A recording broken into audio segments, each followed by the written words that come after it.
It gives me great pleasure to introduce to you Dr. Michele Mcconnell. Thank you very much, Dr. Mcconnell. The presentation is yours. Well, it's nice to be able to help out and kind of pass along what my experience has been and what I think made me successful. I think there's a lot of measurements of success, so it's different for everybody. Some people it's money, some people it's fame, some people it's helping out, some people it's political and research. In my case, yes, I graduated in 2014 and I left the country for about 4 months for an externship. And so that I was fortunate in that, where I learned most of my aesthetic and injection therapy type techniques, which was very helpful. And then I came back to the States and kind of had to legitimize my training here. So I did take a course as well, weekend course. But by that time I was pretty proficient. Unlike probably a lot of students that graduate, I had no experience with marketing, with business, with any of that stuff. I worked in a nonprofit gallery prior. So I did go to ASU and was in IT sales before that, but really had no business experience. So it was really difficult for me in the beginning to know what to do. So I did have quite a few mentors. So I would say that's one thing. I'm going to kind of bullet point a lot of things, is that find yourself a mentor that you get along with and that can help you out in the field of medicine within naturopathic medicine that you really like. And I don't know how this is going to go with questions or anything, but you can also type questions, I think, too. But so I kind of floundered after I came back. I started my own practice. It was really difficult because there was a lot of empty days. And one of my problems is that I really hate marketing, which is not good when you're starting your business.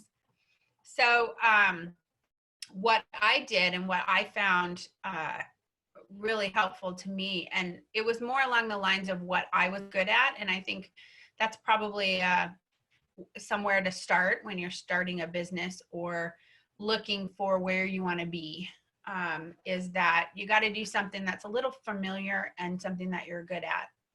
So I joined what's called BNI, Business Networking International. I'm good one-to-one, and I'm good at, I can talk about naturopathic medicine forever. So I figured that would be a good place for me to start, getting my name out and stuff. And I joined a practice as an independent contractor with a bunch of other doctors, which seems to be pretty popular when you come out of school. There's a lot of personalities to deal with, so pick that group wisely. But when I was in school, I shadowed a lot of doctors, and I wasn't shy about what I would ask them. One of the questions is how much do you make? And I know that's pretty forward. And of course I premised it with, obviously you don't have to tell me the details, and I totally respect it, but I need this information for myself, and I wasn't afraid to ask. And miraculously, many doctors would talk to me about how much they were making. And so that was really helpful. The other question is that I would ask them, what's the biggest mistake? One or two of the biggest mistakes that they thought that they made. And pretty regularly, I heard that I specialized too quick. So rather than taking whoever came into the office and then establishing your office and then being a little bit picky about what physician or what patient you want to take, they specialize at first. And I think that's okay if you do a lot of procedures, if you get the training, if you do joint injection or aesthetics. But you have to build skill for that, and that takes some time. A lot of those people in my class did a lot of training right out of school. And I think to build your confidence, depending on what you want to do, I think that's really important, is to be able to be confident in front of the patient. But anyway, back to my questions that I asked docs. I went through the books that they had. I went through apps that they used. There was one doctor that kept Evernote, and I know all you guys probably have heard of it and probably maybe use it. There's different forms of Evernote, but this particular doctor had all of her notes in Evernote, and I noticed that they were not very organized in each note. And so what I did was I offered to bullet point them and organize them and said, if I do this for you, will you share your notes with me? And that's one thing that I found extremely helpful, is that I could go into one spot and search for whatever I wanted. Because when I got out of school and started seeing patients, I felt like I was clueless, even though I know I wasn't. I had 4 years, even 8 years for my undergrad, with experience and everything I've learned, but it's hard to get in the habit of pulling that information out of your brain. And so I probably have close to 7,000 notes in my Evernote. And anytime I get treatment from a patient or from another doctor as a suggestion that worked for them, I tag their name with it, so I know where it came from. And if I had any additional questions, then I would go back to that practitioner if I needed to. But I found that to be extremely helpful. I put all of my botanicals in there, so I really didn't have to look anything up on the web.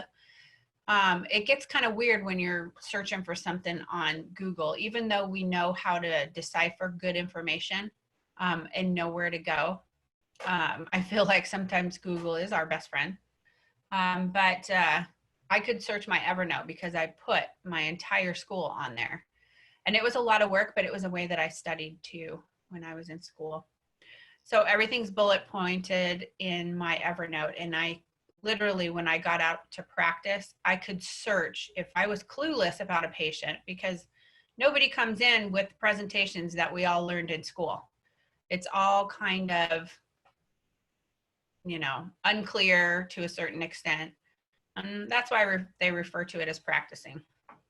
So that was really helpful in that I had all of my notes very accessible and searchable. In those moments that I would have to prescribe something on a second visit or even a first visit, that I was able to pull something up to at least give that patient the first time that they saw me something to go home with, even if it was standard and knowing I had to do more research. The other thing is that I learned marketing the hard way by being unsuccessful first and then having to learn about it. So we all are probably doing Instagram or Facebook or something close to that. But I think we forget about making sure that we're up on search engines, stuff like health profs and health grades. There's a million of them out there. Most of them are free and you can put some kind of information on there. And those are search engines for natural doctors, doctors in general. I find that on healthprofs.com, I pay $30 a month for that. And I've gotten a ton of patients. That's really the only one that's returned patients as much as it does. And then make sure your profiles are complete. Make sure that you have good information, and make sure that you tell your patients, hey, I'm starting out. I could really use a review if you're willing to do that. And what I did was I put on a card all of my social media URLs. And so I would ask them, especially if you're going to have patients that love you to death, They'll do anything for you. Why not use them to increase your visibility out there? I know there's a suggestion of a lot of people doing talks and lectures. If you're good at that, that's great. So I would suggest, if you love to talk to people, if you're personable, like me, if you could talk all day, that's a good venue for you. Some people just don't like it. And some people haven't had good experience with it. So to each their own. I think that's great if you do it. If it's not your thing, then definitely don't do it. I volunteered a lot. I put my card out any chance I could. Always, always have your business card with you. Always. I went to conferences. I did a lot of conferences while I was in school. And so I did give a lot of information out. You're going to need support when you get out. And so that really was opened the door for me to contact people once I graduated if I needed to. Check out your local chamber, Chamber of Commerce, for wherever you live or are planning to practice. I did find out a valuable lesson. So when I got out, I had a practice probably 8 minutes or so from my home, which was really nice. And I joined the BNI near my house. So that was really nice too. I took a job up in Phoenix that I was going to 3 days a week. And I found out that it is not easy to build a practice in a community that you don't live in. Some people have to go about it that way, especially those that live in unlicensed state and maybe cross the border to work in a licensed state. That's a different situation, obviously, but if you can live where you work, that is the best way to build a business and to really get in your community. So I found that to be very helpful. And I did experience the other side of it, trying to build a practice where I don't live, and it just did not work for me. And Joanna, just let me know if you need to cut me off or whatever. The other thing is that I visited a lot of MD offices. So there's not a whole lot of help that patients can get at a lot of MD offices that say will help patients in diet and exercise. And so that's one thing that I find that MDs really, really want to be able to refer out to as a complete package. So if you like to do that kind of stuff, then MD offices want you, because they've got diabetic patients that they can really use somebody to take that piece over, because they do not have enough time with the patient to be able to offer that. So I found that introducing myself to other offices, mainly chiropractic offices, because I was doing joint injections when I got out of school, that was really helpful. I did get quite a few referrals. And finding a good referral office, it can be difficult sometimes for these bigger offices. So to get your name out there. The other thing that I found that I should have done while I was in school or had some time in school is to make those handouts that, and I know we do make some in school, but to make the handouts like, you know, what's PCOS? And I've had a couple of diagnoses where it's a primary diagnosis of lupus. I don't have anything to give the patient to read up on lupus. Just all of these handouts of some of the most common things that doctors' offices will come across in patients. How to explain insulin resistance, all of that kind of stuff I did not do in school. I always thought I'd have enough time to do it. And to a certain extent, you're not busy when you first start unless you join a practice. But most of the time you're gonna need to bring in your patients anyway.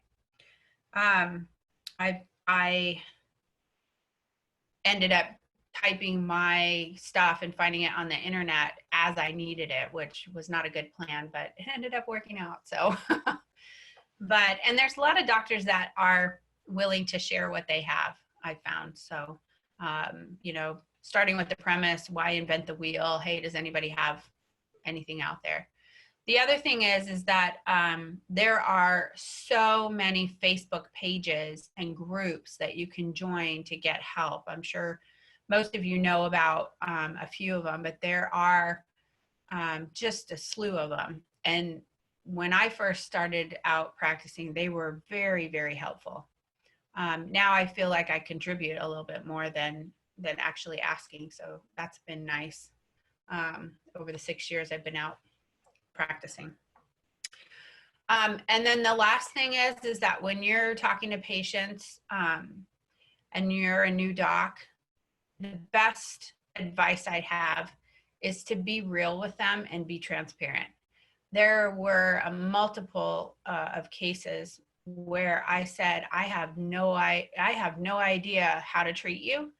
I have no idea about your disease. I've never treated it before, but I know a lot about it, and I'm willing to work with you if you're willing to trust me.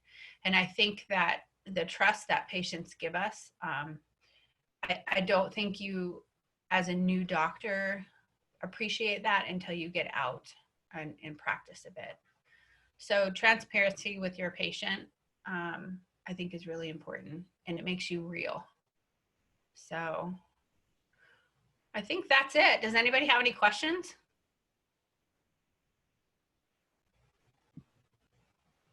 Oh my gosh. Desi? Hi, can you hear me? Hi. Yeah. Hi. I was curious. That was really good information. I took a bullet point on everything that you said, and it was kind of matching some of the ideas that I was thinking too. So I loved it.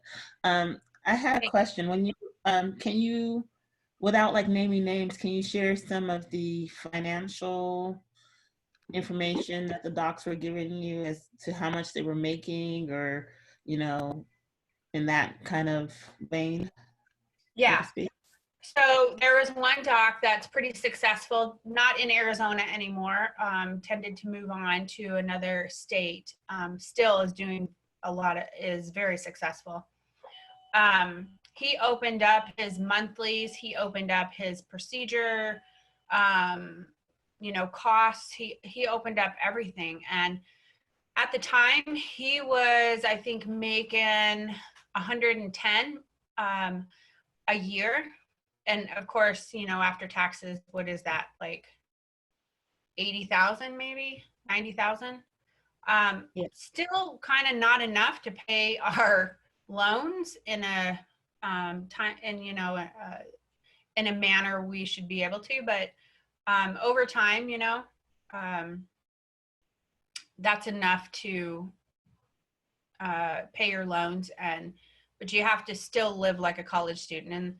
And that's probably one of the things that I would say, is that you should be living like a college student for 5 years out to have any chance of paying your loan, and whatever expenses you can shave, do it. I've been fortunate to be with a practice now for 4 years that is a lucrative practice. Like Joanna mentioned, we are adjacent to a very large 12 practitioner practice, conventional medical practice. And so the office has a lot of money. And it's great if you can get into an office like that as a naturopath, but that's not available to everyone. And when you're starting out and you're wanting to open your own practice, things are really tight. As far as another doc, there was another doc that was bringing home anywhere from $600,000 to $700,000 a year.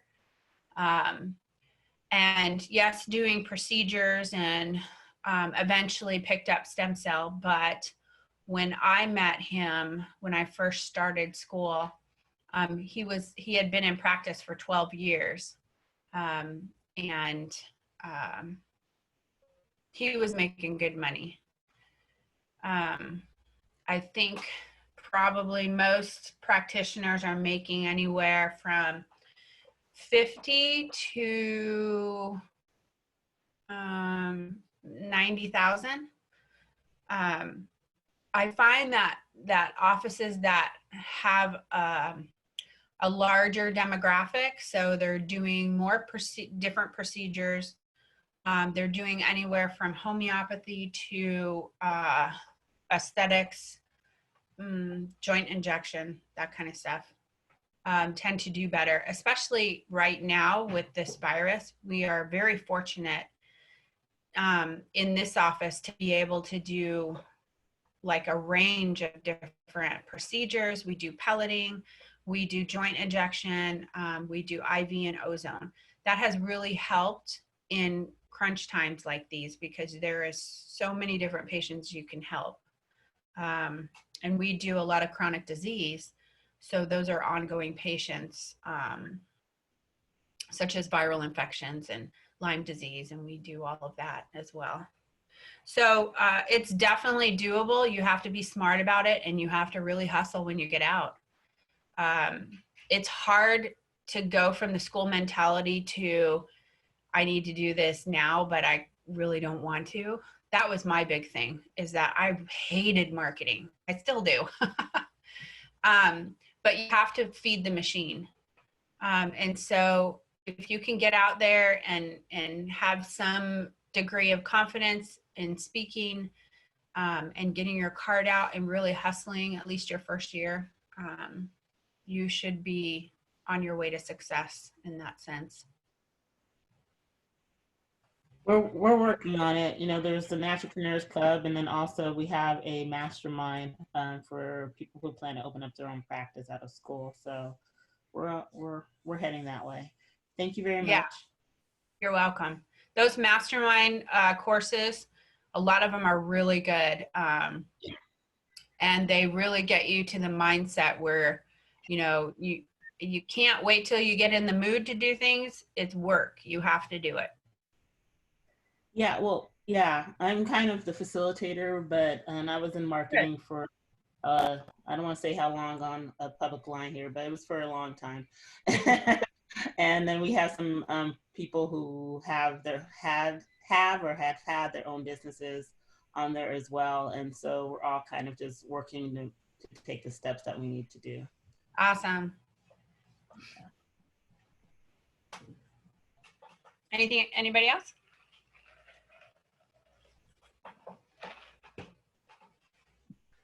Okay, so no one has a question. Oh, go ahead. Someone else, Ella? Yeah, go for it, Desi. I wanted to find out about your independent contractor contracts, and if you don't mind, just like percentage-wise, what were you looking at? I've heard a different range from both IC point of view and also from the business owner, the practice owner's point of view about how much to pay and accept. Yeah. So everybody that you interview with is going to give an offer that they can afford. It's probably going to start with less than what they can actually pay. But be assured that the office that you're interviewing with definitely has done their homework and is offering what either a little bit lower or what they can pay. What I think is fair is not always feasible in this industry, because you have to be smart in business to be able to hire and pay associates, colleagues. So when you consider what I suggest that students do when they're looking to accept an offer or sway between maybe 3 offers, is that first you have to do your budget. You have to do the money that you need. You have to know the bottom line of what you need to live. Because if that's not met, then any job that you take is not going to live up to that, and you're going to struggle, and you're going to waste time too. So know the bare minimum of what you need, knowing that you're going to start your payments in 6 months. Whatever that, you know, whatever that is or how much you want to pay. Know what you're know down to the dime, because that's how you're going to have to live. So that would be the first important thing. And there was a student that contacted me and didn't know if it was a good deal or not that she was being offered. And I said, well, do you know how much you need?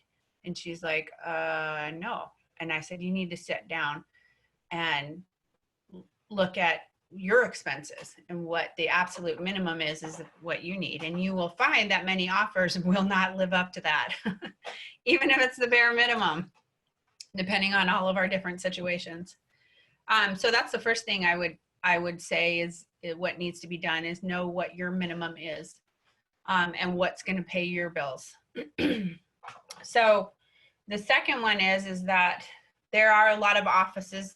I saw mainly 3 different types of offers. Well, actually 4. A full-on employment, which then they can really stipulate anything they want, and you, the contract, if you sign it and the information's in it, then you have to abide by that. If you're an employee. If you're a 1099, I've seen them done a couple of different ways. One would be an unacceptable offer, which would be what I think is less than 50% of your office visits. And all of the other stuff is sort of gravy on top, IVs, supplements, that kind of stuff. And there are some offices that might be acceptable if they give less than 50%, in like a 40% with a tiered system. So each month, if you make a certain amount coming in the office of sales, then you get bumped up to the next tier. You have the potential. Any contract that allows you to have a control over how much you make is always a good contract to take. Now, you don't want to start too low. So, and you have to remember that you got bills to pay with that budget. But I've seen it, typical is a 50% cut. Some have a 40%. And then if you get to the point where you bring in, say, $3,000 a month or $4,000 a month, then you get pushed up to the next percentage. So there's a few offices and a few offers that I got were like that. If it's an employment, then you got to look at it. Do they have provisions in there to, you know, contribute to my medical license, to my DEA license? If they want me to do hormones, are they going to pay for my DEA? So those are things to consider. I think that 50-60% is where it should be fair. You're not going to see that. You're going to see an hourly rate in some offices. I do know of an office that pays 25% or $25 an hour. And they see patients all day long. They get commission and all that kind of stuff, but there are people that take those. So you really just have to see what your bottom line is. And then you'll know whether it's not really about what they offer or what you want. It's, you know, what your budget is, what you can live on, and what that office is willing to pay that they can afford to run their practice. So do those overlap? Great. If they don't, if you have the means to be able to wait for a better offer, that's great. Sometimes you can't. And then there's the other hand where you have to consider, how much am I going to learn at this practice? Am I going to take a lesser amount of money because I'm going to learn a ton? So say you want to get into prolotherapy, but you don't have, you know, the $5,000 to $10,000 it takes to take the class that has the hands-on. Well, be that one in something in your contract that says, I want to learn, and maybe set that up prior. That might be worth the lower pay to be able to learn from a really good physician. Oh, that was excellent tips. Thank you very much. You're welcome. That was really good. I took lots of notes there. Quick question. Have you run, a couple of doctors have mentioned, new graduates and so forth, that they were running into the attitude that, oh, you don't have to pay naturopaths, such and such amount of money. You can just hire them for cheap, and in one case I'm thinking of, they were interviewing with the MD, and the MD's naturopathic doctor friend was like, oh no, you're offering too much, pay them less. That's all they're worth, Have you encountered this attitude? I personally haven't. I mean, there was contracts that I said there's no way. I think I went back to school when I was 40, so I'm now approaching 50, and so I was in the medical field prior to going to school. So I think that's probably not a good question for me, because I think just because of the age and the fact that I was already in the medical field and had some confidence in that area, I felt like I walked away from ones that were nowhere near what I needed. And sometimes, I mean, there were times where I was a little insulted, because I think that there is a mentality of that out there, but you have to remember how much you're worth, and you have to remember how much people will pay for that knowledge. It was funny, my colleague that graduated with me, her name is Amy DeWong, and she was wonderful, and she's a wonderful doctor. She called me up shortly after we all started practicing, and she said, Michele, she goes, I just tell these people what I know. and they pay me for it. And it's as simple as that. You can change somebody's life. How much that is worth is different for everybody, the doctor, the patient, the employer. But if you're confident in yourself, I think that lends something to being able to walk away and knowing how much you have to give as far as knowledge. And I do think that a lot of naturopaths, when they graduate, devalue themselves. They think they have to start low because they think they don't know anything. Well, that's not the case. Pulling it out of your brain, is one thing.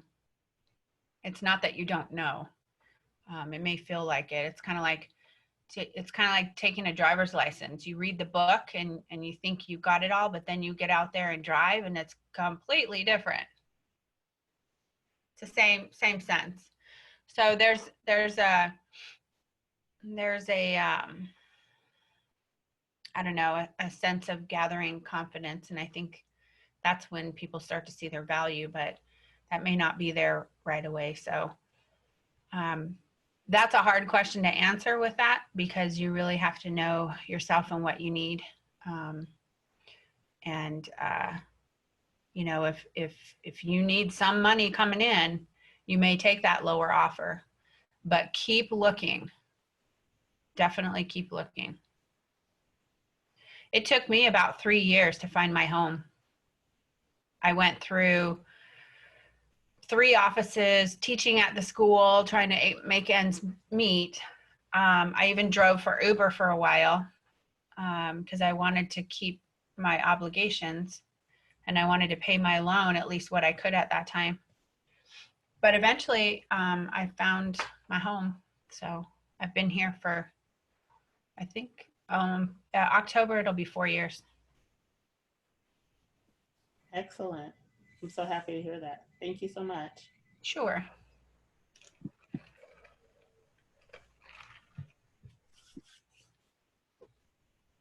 Come on, guys, don't be shy. I have a question. Sure.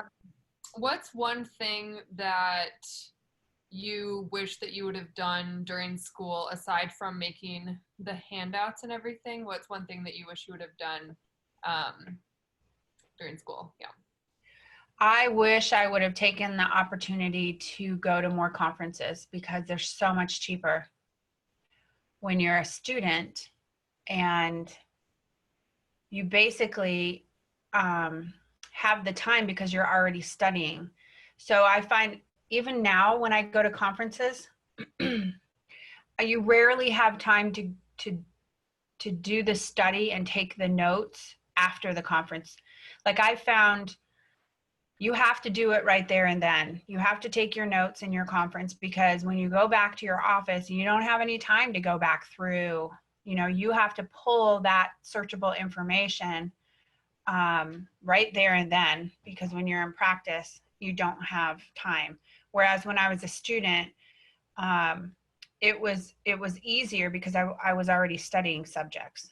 And so, and plus, I volunteered a lot for some of these conferences when it came up.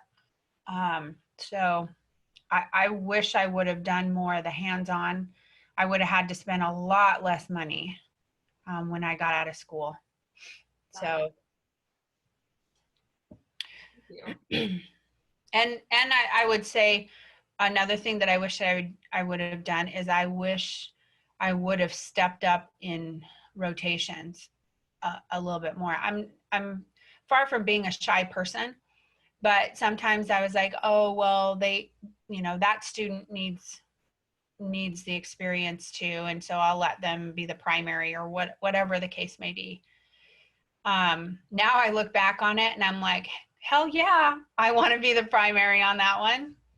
So I think that's another thing too. I would have stepped up more and done more shifts and been able to do more hands-on in all the free time, any free time that I had. Awesome. Thank you. Uh-huh.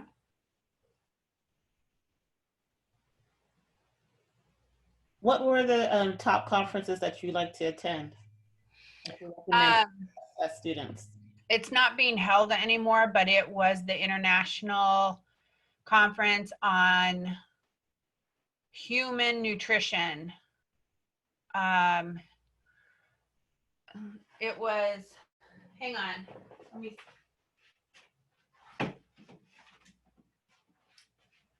It was put on by Alex Vasquez, and it went around the world. And I found when I went, it was enormous. There's so many physicians there. And there was only a handful of NDs because we knew a lot of that information. But what I liked about it is they catered more towards conventional medicine, which, as you probably know, are looking for evidence-based medicine. And they had a lot of research that I pulled from and that I used in practice. So Alex Vargas, the year that I graduated, made our orthopedics book, and I think our one other book. I think it was Axelrod that used his book for her her classes. And then the other one, I think a couple of the AANP were really helpful. There was, it's touch and go because you can go to any conference and sit in on a really good lecture. And typically what I do is I can't stand taking notes during because I like to listen. And it's too difficult data-wise to record everything. So I would usually buy individual lectures. I've found every conference to be helpful in one sense or another because there were lectures within that were helpful. So it's hard to say, you know? No, I get it. There's like so many conferences. I post a few up on our club websites all the time. And AAMP does have really good conferences. They're doing a lot of webinars right now. Yeah. And the AZNMA has good conferences and they're always local. Yeah. And then the functional medicine group, Yes. they have good ones too. Yes. I've been to a couple of theirs that were really helpful. And what I look for in conferences is actionable stuff. Like, can I take this slide right here with dosages and everything and apply it to practice? I can't stand when we do lectures that are conceptual, and there's a lot of them out there. But I like, okay, this, if you see this, this is what you do. Especially for a new doc, I really want usable information. And a lot of times these conferences don't necessarily have those. They're good, it's good information, but it kind of doesn't apply to practice. Very true. That's why FMM is like it's my #1 conference to go to too. Yeah. And if you get used to speakers, because they will show up in different conferences, and you know them to be, really good info and really usable information, sometimes I'll tend to book that conference just because I know that person usually has useful information. Thank you again.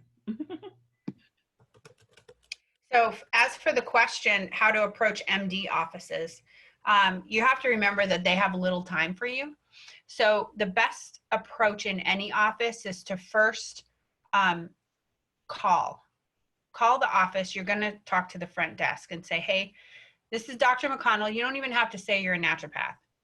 This is Dr. McConnell. I'd really like to give your office information on, my practice, and I think it would be helpful for you. Who is it that I need to talk to or I need to address this to? And they'll say the doctor. And then of course you have the doctor's name.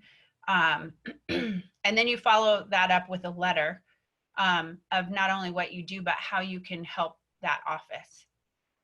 So if it's, an endocrinologist, they have a ton of PCOS patients that need to get out and exercise, diabetic patients that need to get out and exercise, that need, diet plans, that need somebody on a regular rather than every 3 to 6 months appointment. They need accountability. And I find in practice, that is the #1 thing that's going to make you more successful is accountability on your patient. Whatever you give them to do, make sure that they're doing it and give them the motivation to do it. And just know that there's MD offices that have patients they don't really want, and find out for each office what those patients are, whether it's endocrine, whether it's primary care, like our office. So we have 12 practitioners. We found a really good nutritionist that almost all of us use, and she had to send us a letter and information that said, I am booked to the hilt. So she wanted to let us know that she was bringing somebody else on, but there was nobody like her, so she has to train this person. And that's basically what she was telling us.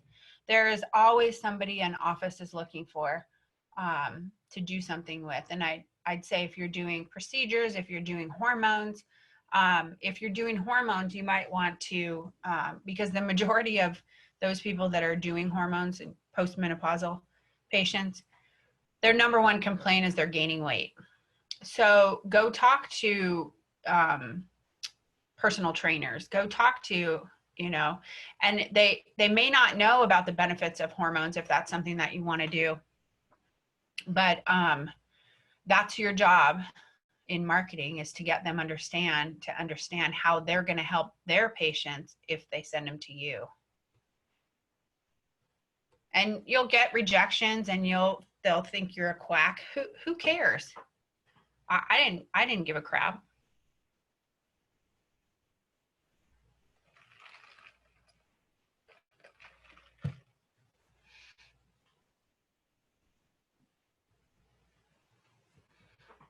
Poverty will possess you to do a lot of crazy things when it comes to trying to build your business. And then it was so funny. I I have a situation I'll tell you about.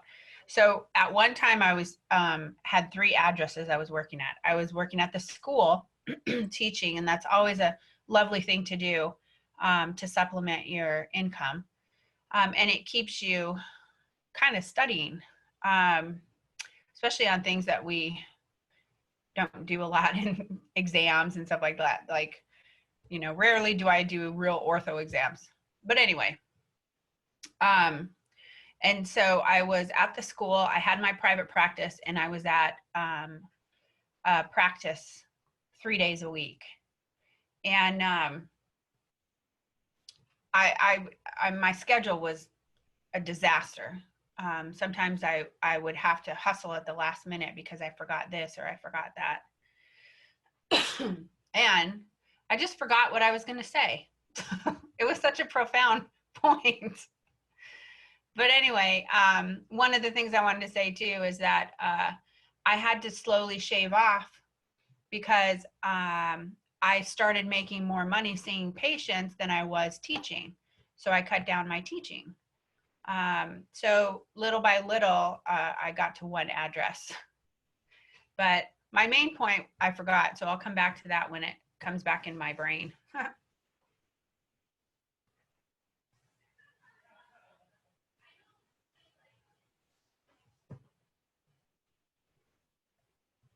Anybody else? Come on, guys. We got 10 minutes. Why doesn't somebody tell me what they're considering, or where they're going to practice or something like that? I want to hear from you. What are you guys doing? I live in the West Valley, and I was planning to stay here and practice in the West Valley because it just seems like we don't have a big enough presence here yet. Exactly, especially in the West Valley and up by like Anthem area. Yeah. Definitely. I hear, I have a couple of colleagues up there that are really successful because there's just not enough naturopaths up there. So that's great. What else?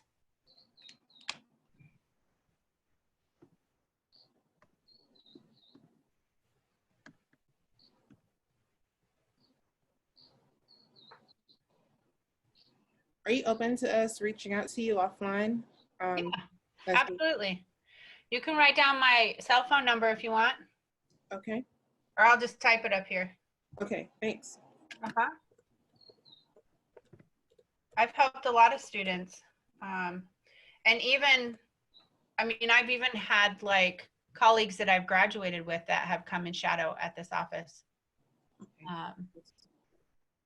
For sure.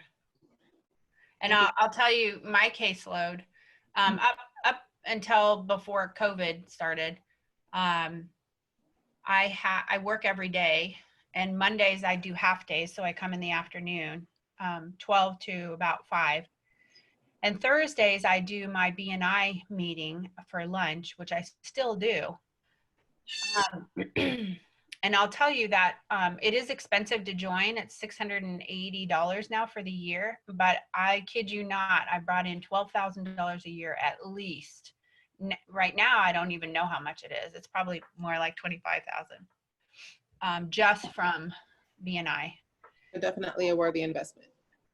Well, yeah, it doesn't look like it at first, and it can be, especially in our industry, because it can be a little bit shaky because our industry is a trust industry. And so it takes a little bit to see that return. But it also, you stand up, and if any of you haven't been yet, you stand up and you give a commercial for 30 to 45 seconds. And that's kind of development of your elevator speech or whatever you want to call it. And visit other BNI groups too. And there's so many networking groups out there that are not BNI that you can just drop in on. So anytime you hear like something like that, any opportunity you have to talk about your industry, do it. And be personable, you know, that's how you get talking to people. So Thursday's a half day. I see patients from 2 to 6. And on my half days, I'll see anywhere from 7 to 10 patients. And my full days are 8 to 5 with an hour lunch. And I can see upwards of 20 patients a day. That's a heavy day. Yeah. And it takes some time to get your groove, just like it did when you started school. But your success wholly rests on your front desk. You have to have a good front desk when you get to that level.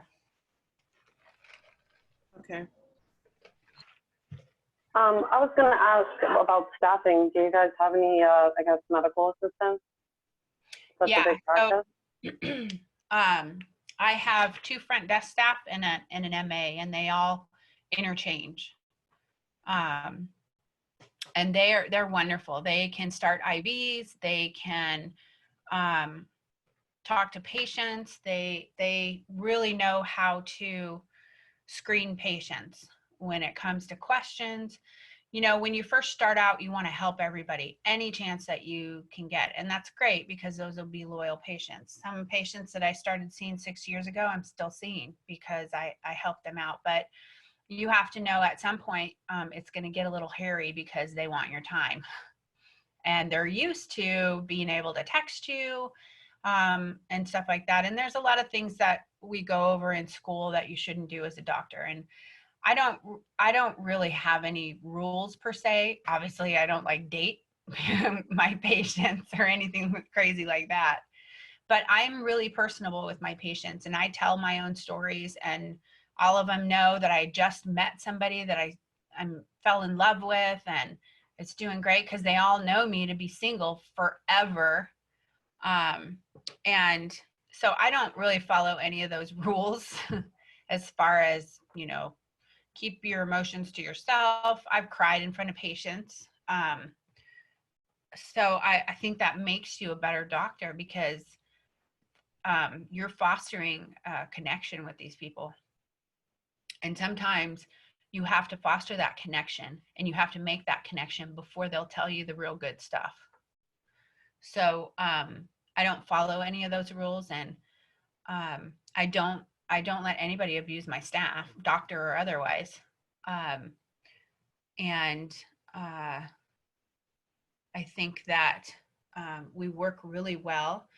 You have to put down systems in your office. If you ever get a chance or get the time to read E-Myth, that's a really good book that teaches you that McDonald's is successful because every person goes through there expecting and getting the exact same service that they did the last time they were there. And so some things in the office, always schedule follow-ups, always schedule follow-ups. If you have any blood work, always schedule follow-ups afterwards. You have to get paid for what you do or you do not stay in business. Any recommendations for what we can be doing during this time for recent grads that have applied or applying for residency? What I would say, what I did in the time that I had was to shadow to shadow doctors, contact, because it's not only the shadowing time, but it's also to see how I always spent time with the front desk because I wanted to see what people were using as far as charting, how they were charting, how their front desk was. And I found in a lot of offices that their downfall was their front desk. So I think that using this time to do some study and to really meet people in our industry, because you're going to need that help. I had a mentor, Dr. Leela Turner, if any of you have met her. She used to do some lectures. Now she's a busy mom. But she was always available for questions and still. And it just warms my heart now that she texts me with questions because I've been out in practice now for 6. So those people that you used to go to for every little thing, you can give back to them too. But yeah, I'd say with this extra time, definitely take some time for yourself. Sleep till noon. I've found, and Dr. Jessica Turner, she joined the practice as soon as she graduated. She was doing preceptor. She regrets a little bit not taking some time because it does take a toll on you. Especially she came into a busy practice that was literally waiting for her because she does Lyme. A lot of other things, but so definitely take that time that you need for sure, because it took me about 1.5 years to get back to good. So I just literally woke up one morning and said, I think I'm back to normal. It was a really odd thing, but that's how it worked.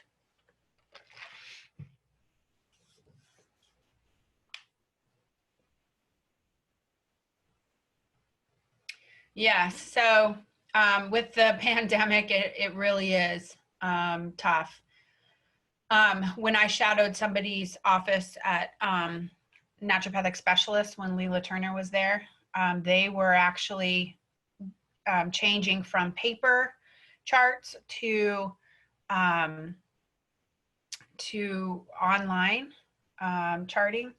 And so she said, you can shadow, but you have to make yourself as small as possible. And I thought that was for any office. The one of the reasons why they don't take on students is because it's a little bit of a burden.